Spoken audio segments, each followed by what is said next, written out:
Okay, so for this week's assignment, I decided to focus on a client that had some sort of muscle dysfunction. So I chose to focus on anterior pelvic tilt. And so what that means, or what that looks like, is when someone comes to you and they have an excessive curve in their lumbar spine as a result of their pelvic being anteriorly tilted. And so instead of having a normal spine with a little bit of lumbar curve, they would have a very excessive one.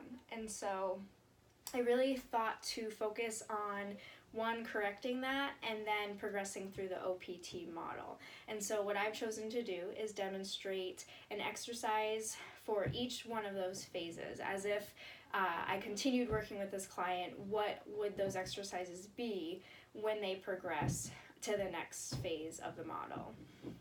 So for the first phase, which is that corrective flexibility training that you would do with them, I'm going to demonstrate how to do a static standing adductor stretch. So it is static stretching that I'll be demonstrating. So to do this movement, you want your legs much farther than shoulder width apart. So you want a pretty good stance. You want both of your feet pointing forward and straight ahead. From here, we're going to stretch the right leg. So you'll put a little bit of bend in this leg, and then this leg is actually going to move back, and the big toe of this leg will be in line with the heel of our stretching leg that we're going to move. So from here, you'll have a straight leg, a little bend in here. Both feet need to be straight forward, and then you're going to just start moving toward this leg, and just until you can feel a little bit of a stretch right here. And then once you feel that stretch, you're going to hold it for 30 seconds. And then you would do it for the other side. It is suggested to do it anywhere from 3 to 5 times for each stretch. The second stretch I'm going to show you is for active training, and it is the active kneeling hip flexor stretch. So we're going to be on the ground.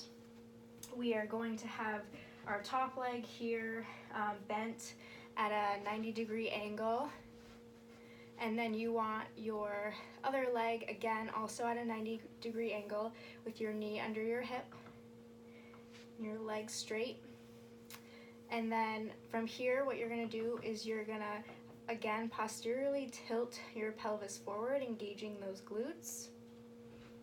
And then you're going to raise the opposite arm from this leg over, and then you're going to move forward just a little bit. If you keep everything engaged, your glutes and your core, you won't be able to move forward that much because it will be really uncomfortable. And that's what you want, is you don't want to move super far forward. You want to keep everything engaged.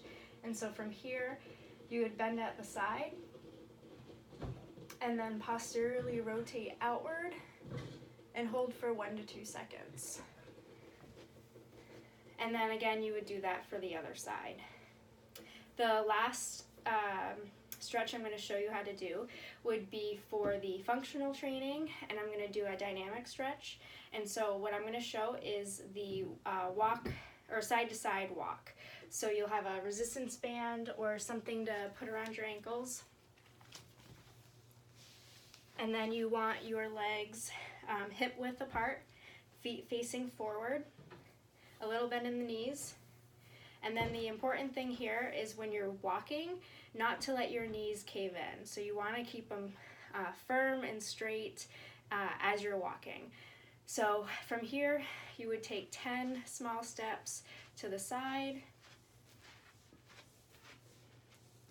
and then you would take 10 small steps back to the other side. And so these are the stretches that I have chosen to demonstrate of what I would use as I dealt with a client who is progressing from the beginning stages of flexibility training to the end of the stage of flexibility training using that OPT model.